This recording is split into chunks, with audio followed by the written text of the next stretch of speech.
Welcome back to Hardball and the Politics Fix. Tonight we're joined by Mr Hitchens at Vanity Fair and Peter Beinart of Time Magazine, whose cover story, The New Deal, is out this week. Thank you, Peter, and thank you, Christopher. What do you make of Hillary Clinton as Secretary of State? Mr. Hitchens. Look, this is the woman who played the race card on Barack Obama. This is the woman who, if you were for change that you can believe in, or whichever change it was, you were voting against. This is the woman whose foreign policy experience consists of making a fool of herself and fabricating a story about Bosnia. This is the woman who, with her husband, have so many connections, fundraising connections overseas, Indonesia, China. Just look up the Senate report on their fundraising activities, the people they've pardoned, the amazing brothers of hers who nearly got the, was it the nut monopoly in Kazakhstan or something farcical like that. Just look it up. It's a ludicrous embarrassment for the president and for the country. Well, why is he look, we all know that Barack Obama's got a lot of candle power. He's a smart guy. He's politically adept. He won the presidential election as the first African-American. He's going over hurdles nobody thought anybody could do. And yet here he is with his biggest news story since his election. Everybody's buzzing about it. Why would he let this toothpaste out of the tube if he's not going to do this thing? Well, it's clear from what we've gleaned that the job is hers if she wants it. Yeah. So it's Clinton redo, not just Rahm Emanuel. Whatever this is not change. Yeah. Well, let me go to Peter Beinart. Peter, where are you on this? I just totally disagree. I mean, I think she'd be very good. Bill Clinton's foreign policy was very good, particularly in the second term. I think its second term of foreign policy was about some of the best 4 years of foreign policy America has had in a very long time. Well, that's okay, but this is subordinate position she's accepting.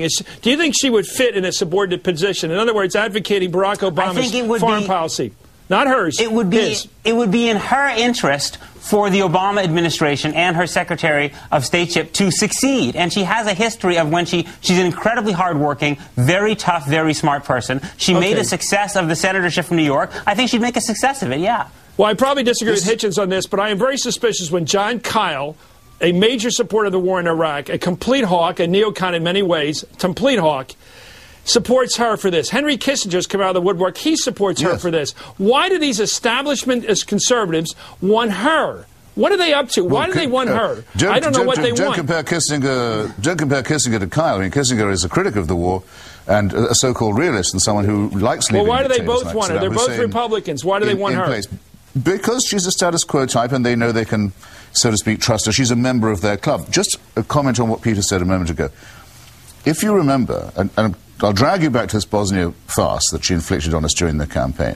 Actually, when there was pressure on the Clinton administration, Les Aspin was Secretary of Defense, you remember, to do something about Sarajevo, to stop the killing, to prevent the ethnic cleansing, Hillary Clinton moved in hard on her husband and said, don't you do a thing about Bosnia, it'll spoil my wonderful health care plan, which should be front and center. You remember how beautifully that worked out, too. I'm not sure. I think that's an entirely accurate accounting of her role in the Bosnia affair. And the reality is that Clinton, albeit very late, the Clinton administration acted very well in Bosnia in 1995. Over her objections. I'm not sure it was over her objections. Yes, I think, in fact, you can't have it both ways. You can't accuse her of being too hawkish and also attack her for being the dove on Bosnia. Okay, Peter, let's talk drama here. No Obama drama, that's his nickname, because he doesn't like sideshows. He doesn't even like interesting staff people or colorful staff people like James Carville and people like Stephanopoulos. They never would make it on his team. He likes quiet, gray-suited people like Axelrod and Pluff. You don't even know what Pluff looks like. He doesn't like personality around him. Why would he bring the two biggest personalities in our lifetime into his cabinet, into his world, where anything Bill Clinton does, it's interesting to him? Why does he want Bill Clinton to explain? Rahm Emanuel is quite a character, and that was his first choice. He's not a quiet, retiring guy. I think Obama likes talent. I think he likes really smart people. Why does he want drama? Ambitious. Why does he want drama? I think he thinks that it's better to have the Clintons inside his administration than out, and I think that he thinks that she will do a very good job, and that her interest and his interest will be basically aligned. As you know, there's a verb missing from what Peter just said.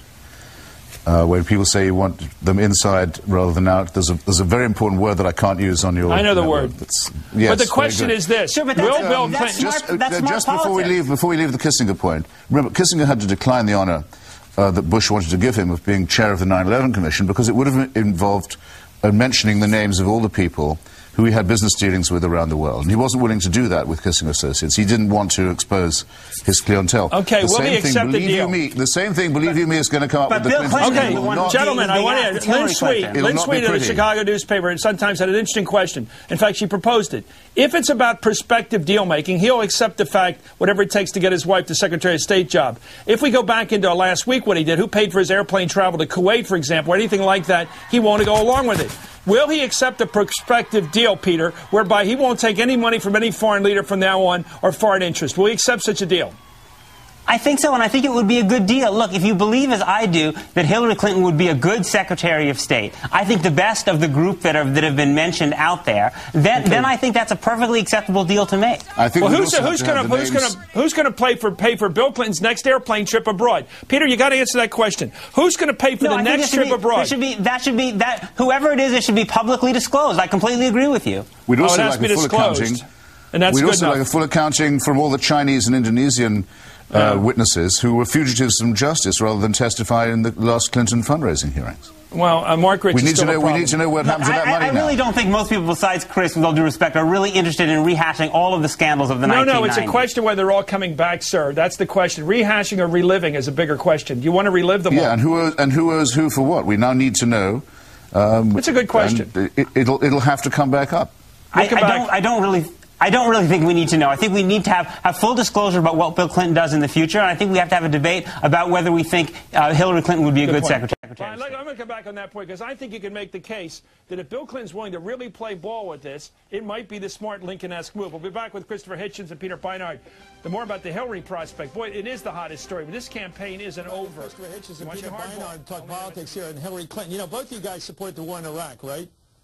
Both you guys. Yes. Now, let me ask you this. Fair enough. We argued about that. It's an intervention in Iraq. Well, that's great. Just like the incursion into Cambodia. I think I recanted, but okay, the recanted is good, but it's not effective. Let me ask you this about this question. When I first heard about this thing, I've been of two minds about this Hillary appointment for Secretary of State. I thought one thing he might be up to is really Machiavellian politics. Not the old thing, keep him in a tent instead of the outside the tent.